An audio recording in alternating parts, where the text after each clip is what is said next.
It's mock draft Monday, and we have 3 quarterbacks selected inside the top 10 picks. Are these good or bad fits? We're going to discuss it all coming up next on today's episode of Locked On NFL Draft Podcast.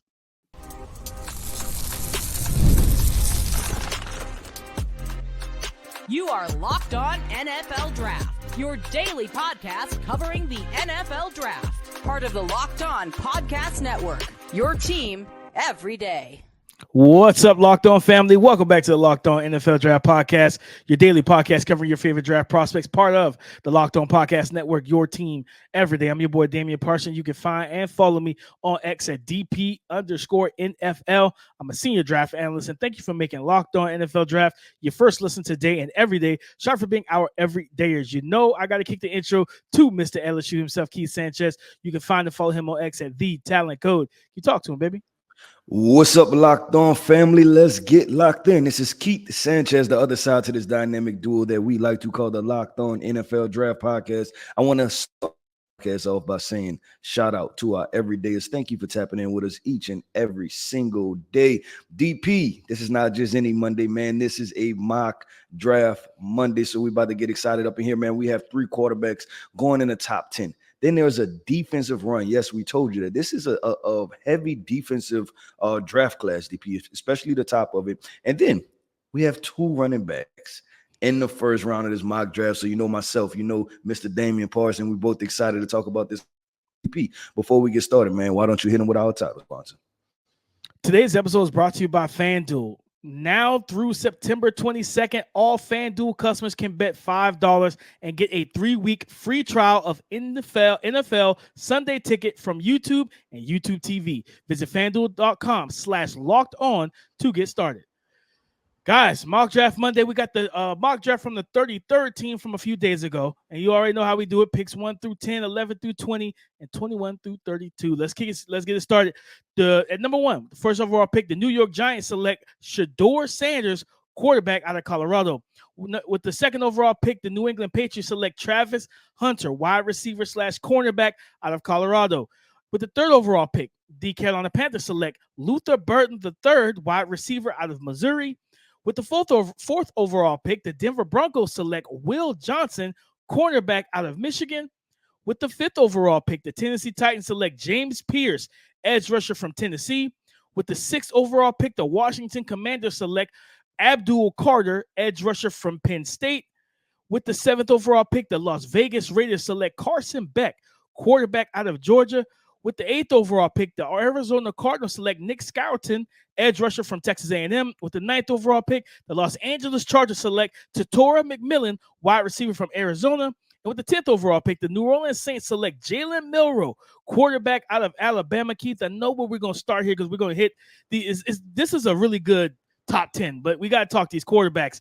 At number 1, the New York Giants taking Shedeur Sanders. And Keith, I love this fit, especially if Brian Daboll's still there, right? I'm praying that Daniel Jones and whatever he does in 2024 does not get my guy Daboll canned. I don't want to see Daboll out of New York. I think you got to give him a chance with a real quarterback.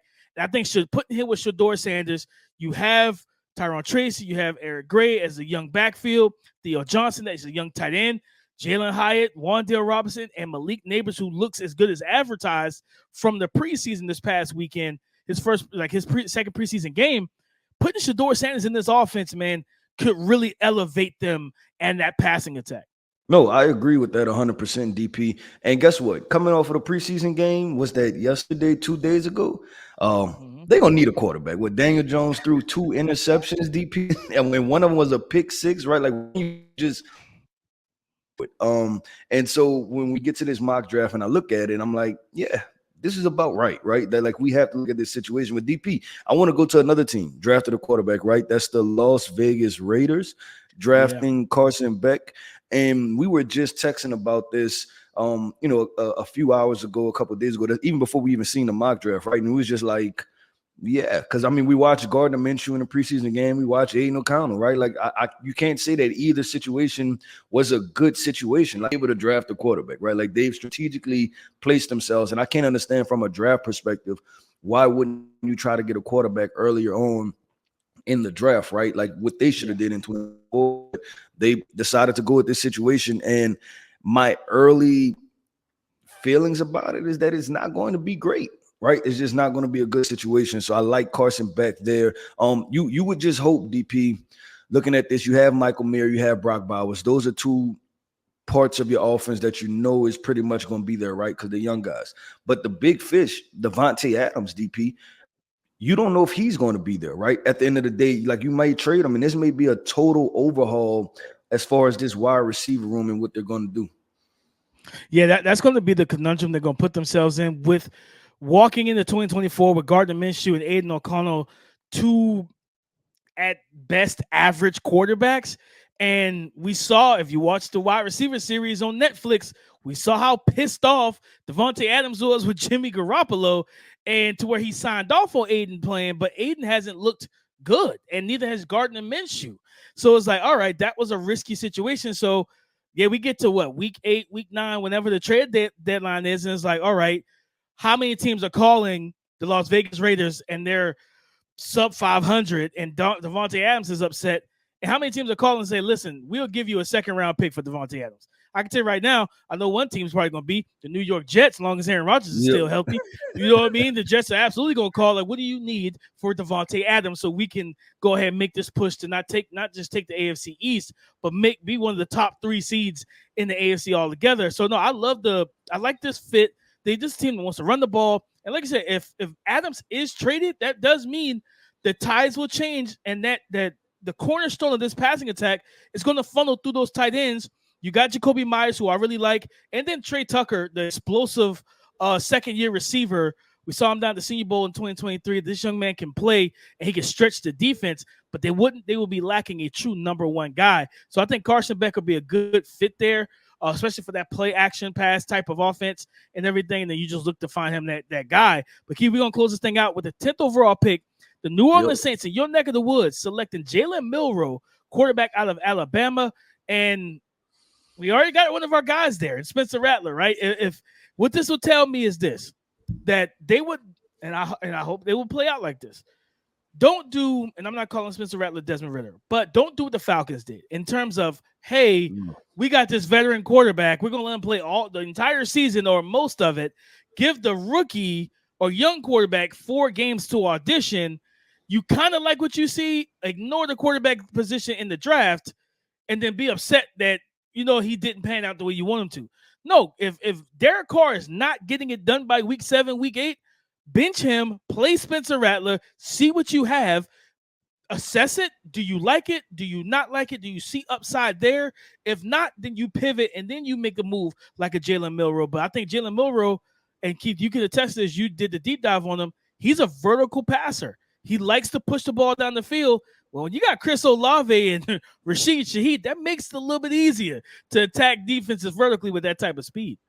Yeah, for sure. And I think they can continue. I like Jalen Milroe. I'm wondering, how does he fit in this situation, right? You're talking about with Chris Olave, because even I like the big arm part of it, right? And dialing up deep shots, but we know that can't be the end-all be-all for him, right? Yeah. And so I kind of just wish, and we'll see how these wide receivers play out, but they drafted, the wide receiver from Wake Forest, A.T. Perry. Then this past year, they drafted Bub Means from Pittsburgh, meaning that they need a big-bodied wide receiver, right? Like they need a true X, and it's been since Michael Thomas in 2019 that they had a big X wide receiver. So they need one of those guys. So that's what I'll be kind of looking for. And if they went with Jalen Milroe, I think it'll be exciting part. But they're also in the transitional part, and you start to look at guys like Alvin Kamara, and they drafted Kendrick Miller and things like that. So you have to see how does all of that tie in together. But DP, let's keep this thing going and flowing. We went through the 3 quarterbacks. Up next, man, is this run on the defensive players, and I really like this defensive class, DP. So let's talk about that when we talk about picks 11 through 20 coming up next. Passion, drive, and patience. The formula for winning championships is also what keeps your number 1 ride or die alive. eBay Motors has everything you need to maintain your vehicle and level it up to peak performance. Superchargers, roof racks, exhaust kits, LED headlights, and so much more. Whether you're into speed, power, or style, eBay Motors has you covered. With over 122 million parts for your number one ride or die, you'll always find exactly what you're looking for. And with eBay Guaranteed Fit, your part is guaranteed to fit your ride the first time, every time, or you get your money back. Why? Because with eBay Motors, you're burning rubber and not cash. With all the parts that you need at the prices that you want, it's easy to make your car the MVP and bring home huge wins. Keep your number one ride or die alive at ebaymotors.com. Eligible items only. Exclusions apply. eBay Guarantee Fit only available to U.S. customers. With the 11th overall pick, the Minnesota Vikings select Mason Graham, interior defensive lineman out of Michigan. With the 12th overall pick, the Seattle Seahawks select Mykel Williams, edge rusher from Georgia. With the 13th overall pick, the Los Angeles Rams select Kelvin Banks Jr., offensive tackle out of Texas. With the 14th overall pick, the Indianapolis Colts select Denzel Burke, cornerback from Ohio State. With the 15th overall pick, the Cleveland Browns select Will Campbell, offensive tackle out of LSU. With the 16th overall pick, the Tampa Bay Buccaneers select Benjamin Morrison, cornerback out of Notre Dame. With the 17th overall pick, the Chicago Bears select Deion Walker, defensive lineman out of Kentucky. With the 18th overall pick, the Atlanta Falcons select Jack Sawyer, edge rusher from Ohio State. With the 19th pick, the Pittsburgh Steelers select Emeka Egbuka, wide receiver from Ohio State. And with the 20th overall pick, the Baltimore Ravens select Isaiah Bond, wide receiver out of Texas. Keith, I think I want to go. It's a couple spots. Can I be honest, DP? I don't love it. I don't love it right here. The picks 11 through 20. There are a lot of questionable picks in this in this 10 right here. There's a lot that I don't love. I don't love it. the Jack Sawyer, right, going to the Atlanta Falcons at 18. I don't know if he's going to get that high, right? And then, potentially what type of defensive rusher, right? Like we have to still kind of figure that out. Right now, I kind of have Jack Sawyer more in a second, third roundish range, right? Instead of being a top 20 pick. And then I go right above that, the Chicago Bears with Deion Walker. The Bears have a decent amount of defensive tackles that's athletic, right? When you talk about they drafted Gervon Dexter, right? And then I believe they doubled down in the same exact draft and drafted Zach Pickens. So I don't know if I think that the piece that they need is another athletic defensive tackle that could potentially get after quarterback, because if you ask me pound for pound, I think that Gervon Dexter is just as athletic as a Deion Walker type, right? As far as being 6. That was two that kind of stood out to me right off the bat. One that I like, and this is a cost-saving potential thing, right, is what the Cleveland Browns taking offensive tackle from LSU, Will Campbell. Because we know that this Cleveland Brown offensive line is very good. I can't remember exactly what the contract stuff up or what offensive lineman is up, but potentially if you can plug and play him, you save yourself $20 million on a salary cap, right? Not having to pay a veteran, and then you're able to swap that out and put that to another position. And I think his play temperament and style fits exactly the Cleveland Brown scheme. Yeah, I mean, because Jedrick Wills is the guy that you're referencing, the left tackle. You got DeJuan Jones. If DeJuan Jones pans out at right tackle, you pair him with Will Campbell, you got yourself two cheap, really talented young offensive tackles to keep Deshaun Watson upright, but also help open up some run lanes. And looking at this situation, I go to pick 14, the Indianapolis Colts. They did not really – they went cornerback late in 2024 draft with Jalen Simpson, who played corner, who's a corner safety hybrid out of Auburn. They selected him late, but I don't expect to see him play a lot as a rookie. Getting Denzel Burke, and similar to Jack Sawyer, these two Buckeyes are going to have the spotlight on them. And these are two guys that a lot of people are expecting to take that next step, right? Jack Sawyer, people are expecting him to be the true edge rusher out of that duo of him and JT Tuimoloau, while you have Denzel Burke, who you're expecting to now make that step as a true CB1. He has the size, the physicality, the strength, and the athleticism to do so. Now let's put it all together in 2024 for the 2025 draft class. And the Colts need it, man. You're hoping that Juju Brents takes a big step forward. Like if the Indianapolis Colts, no matter how much offensive talent they have, and how much defensive line and front seven talent they have. If they don't make the playoffs or make a big run in the playoffs, if they are drafting top 15, it's because the defensive secondary let them down. And there's a lot of their fans are not happy with Chris Ballard for not going to get Justin Simmons, that they need help at the safety position, things of that nature to help mitigate and lessen and decrease some of the load that's going to be on those corners. So getting the Denzel Burke, it's to me right now, of course, summer scouting, it could be a little, some people look at it is a reach. This is more projection to me that you're expecting him to be a first-round player. It's going to be odd. It's going to be, especially when Benjamin Morrison went off the board 2 picks later, right? The guy that people look at as a consensus first-round pick. When he goes 2 picks later to the Tampa Bay Buccaneers, and yeah, like that's kind of a tough pill to swallow if you're Colts fans if it played out like that, because right now, most people will say Benjamin Morrison is hands down the better cornerback prospect out of him and Denzel Burke. Yeah, I agree with that 100%. DP, I want to ask you the back end of this, I guess this group, right? This group of 10 picks, and it's back-to-back AFC North teams. The Pittsburgh Steelers going with Emeka Egbuka, and then the Baltimore Ravens going with Isaiah Bond. How do you feel about those selections in those particular, wide receiver rooms and what they could mean to the team? I like the Emeka Egbuka fit to Pittsburgh, pairing him with Roman Wilson and with George Pickens. And then you got Pat Freiermuth and Big Darnell Washington at tight end. I like that a lot. My comp for Emeka, and it's only depending on if you want to play him solely as a slot, he reminds me a lot of Amon-Ra St. Brown when I watch his game. Sturdy build, great route runner, tempo, patience, makes tough grabs, in contact, in traffic, against contact.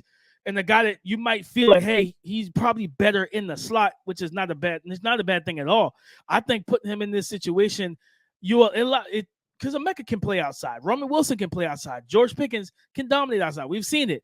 Now it gives you kind of a very alignment fluid situation where you can move all these guys in all 3 wide receiver spots and just create mismatches. So I like that fit. Isaiah Bond to the Baltimore Ravens is interesting. Adding that speed to Zay Flowers is kind of scary for a team that runs the ball and wants you to work downhill.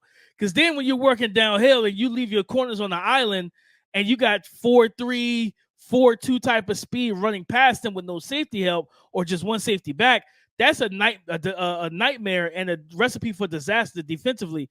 I still would have thought, man, if you could get an X, if you can get an X receiver in Baltimore, I think that's what they're missing. I think T-Terra just came off the board. I think it was like he went 9. Yeah, he went 9. He went 9. Yeah, he went 9.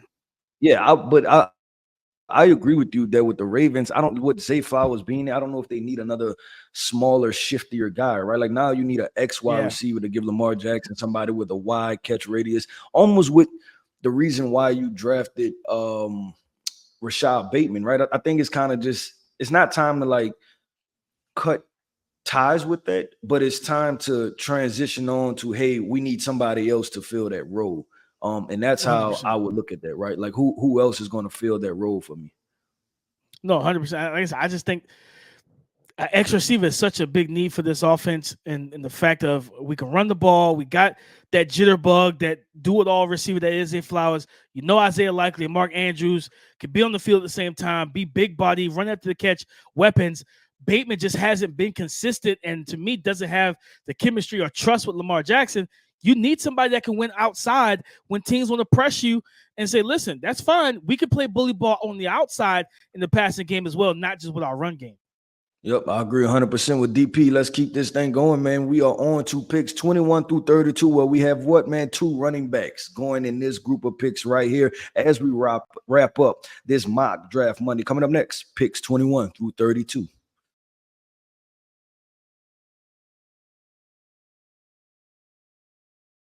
Today's episode is brought to you by FanDuel.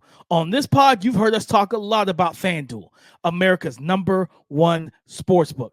From talking about and discussing and telling you guys about their preseason MVP betting odds, their preseason Heisman and college football playoff odds that you can still go ahead and get in on the action with. Well, we have something a little different for you. Now through September 22nd, all FanDuel customers can bet $5 and get a 3-week free trial of NFL Sunday Ticket from YouTube and YouTube TV. Then with YouTube TV base plan, you'll be able to watch every regular season Sunday afternoon out of market game. All you need is a Google account and a current form of payment, and you can cancel anytime. Why would you want to pass up a deal like this? Don't. Just visit FanDuel.com/locked-on to download America's #1 sportsbook. Visit FanDuel.com/locked-on to download America's #1 sportsbook. Thank you for making Locked On NFL Draft your first listen today and every day. Shout out for being our everydayers. With the 21st pick, the Jacksonville Jaguars select Emory Jones Jr., offensive tackle out of LSU. With the 22nd pick, the Miami Dolphins select Colston Loveland, tight end out of Michigan.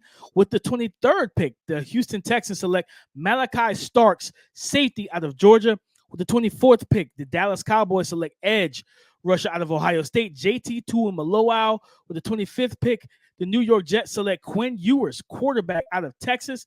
With the 26th pick, the Green Bay Packers select Kenneth Grant, interior defensive lineman out of Michigan. With the 27th pick, the Cincinnati Bengals select Evan Stewart, wide receiver out of Oregon. With the 28th pick, the Philadelphia Eagles select Donovan Jackson, offensive guard out of Ohio State. With the 29th pick, the Detroit Lions select cornerback out of Arizona, Takario Davis. With the 30th pick, the Buffalo Bills select Ollie Gordon, running back from Oklahoma State. And with the 31st pick, the Kansas City Chiefs select Quinshon Judkins, running back from Ohio State. And with the 32nd pick, the San Francisco 49ers select Kobe Bryant, cornerback out of Kansas. Keith, we got a quarterback to talk about because I missed that. But let's real quick, these running backs. Buffalo getting Ollie Gordon. This feels like a perfect scenario for Well, yeah, no, I agree 100%. And it was DP. I'd never paired a thought to pair Ollie Gordon, right? And we're still early in the NFL draft process. This situation, right? Like and you almost stop, I guess, because it's been a while and they've had opportunities to be aggressive with the running back position, right? So you don't think running back with them. Like I tried the Jahmyr Gibbs situation. They didn't want him, right? I tried to give the Buffalo Bills Jahmyr Gibbs through the mock draft. DP, they didn't want him. But Ollie Gordon, I think, is a good situation because he provides that big back presence, right? But he's also a very fluid mover. So, you're talking about and things like that. He'll have some wide open running lanes because people are going to pay attention to Josh Allen, them, running them throwing the football and things like that. So I think it could be a good complementary piece. And then you talk about them drafting James Cook a couple years ago, and now he gets to fall solely into his role, and they kind of complement off each other as far as James Cook and Ollie Gordon. No, 100%. This is a cold weather team, and we said this when they lost to Joe Burrow and the Bengals. During 2023, during the playoffs, right? That in January 2023, you need to match the weather you're in, right? If you're a cold weather team, let's play physical, right? If you go to Miami in September, it's hot. They're going to run you. They're going to make you feel that heat. You're gasping for air. You're tired. You know what I mean? And they got you sitting in the sun while they sit in the shade on their sideline. So it's a complete disadvantage for you. The Buffalo Bills need to play to their advantage until they build a dome, is to play physical. And in the December and January, it shouldn't be all on Josh Allen to just uplift the entire team. Let's give him a real run game. Let's see what that play action from under center looks like, where that safety got a trigger down, and now you got Keon Coleman 1-on-1 down the sideline. You have Khalil Shakir, got Dalton Kincaid, whoever, Curtis Samuel. Let's get that run game going. But that's something I like this fit a lot, and then of course pairing it with James Cook, where James Cook can kind of be that change of pace back, where it's like, okay, we move you as a receiving option, things of that nature. I think that's a good fit for him. Quinshon Judkins to the Kansas City Chiefs is I just want to know, what do we do? How are we allowing these things to keep happening? You know what I mean? Buffalo said, let's trade back and trade with Kansas City, knowing they needed a receiver, and they go get Xavier Worthy. All right, that was a choice that you got to face that now in the AFC. But if you sit there, now Buffalo is one thing. You got your running back. Dallas, you took JT to Malowau instead of Quinshon Judkins. I don't really understand that thought process, but hey, let's keep giving Pat Mahomes more weapons. Like that's something he needs. Yeah, great fit. Isaiah Pacheco, probably go ahead and let him hit free agency. Carson Steele, you got him as a pseudo RB2 fullback 1, whatever you want to do with him. Putting a legit, like a top tier level running back in this offense. Yeah, it's basically like lights out, in my opinion, like for the NFL. DP, at some point, the NFL is going to have to start playing defense, right? And I'm not talking about defense on the field. I'm talking about defense through the draft, right? Even if you don't need a running back, you take the running back so you don't have the Chiefs to draft the running back, right? Like you look at the board and you say, like, and even this past year, right? Xavier Worthy. Is there opportunity for him to fall to the Kansas City Chiefs? Nope. You want to know why? Because I'm going to take him, right? I'm going to go ahead and take him off of the Kansas City Chiefs' hands. I'm not going to give him the fastest wide receiver to ever run the 40-yard dash in the NFL combine history. I'm not going to let that happen. So even if I have other fast wide receivers on my team, I'm not letting the Kansas City Chiefs draft him. So we just can't. Because I agree with you.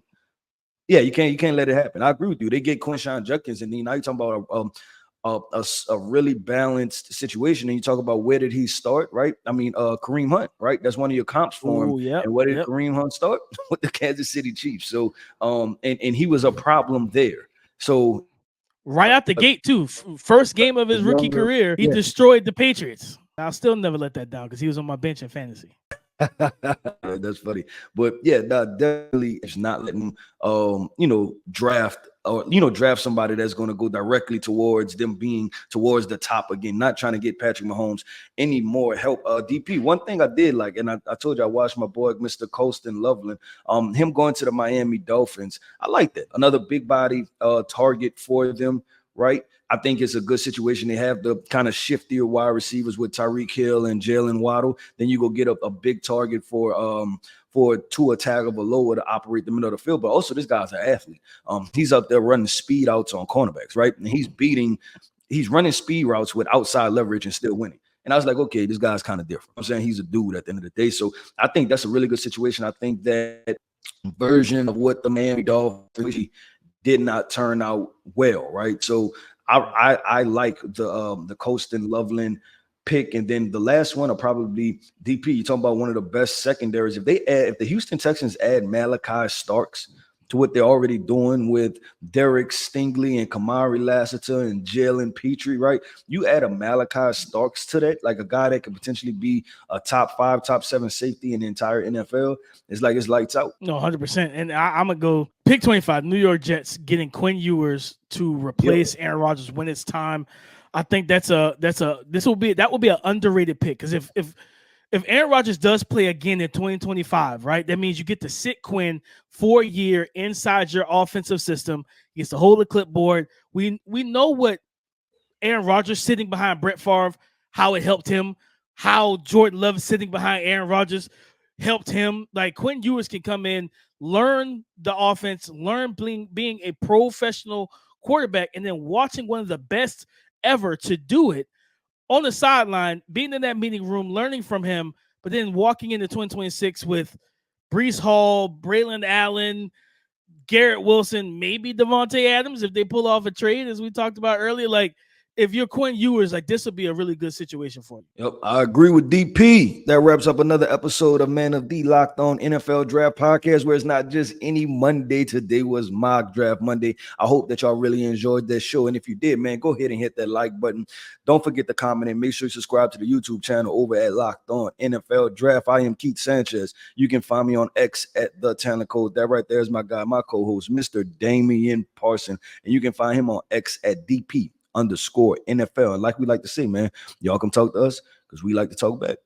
Go subscribe and follow for free on YouTube, wherever you listen to podcasts, to get the latest episode as soon as it is available. Thank you for making Locked On NFL Draft your first listen today and every day. Shout out for being our everydayers. On tomorrow's episode, again, guys, it's college football week 0. We're kicking off this weekend. We're going to go ahead and rank these top quarterbacks from the 2025 NFL draft class, and these top quarterbacks in college football. Where are they going to land? Shedeur Sanders, Carson Beck, Jackson Dart. Where are these guys going to land for us? We're going to discuss this and more in tomorrow's episode. So come and join the conversation again tomorrow on the Locked On Podcast Network. Your team every day.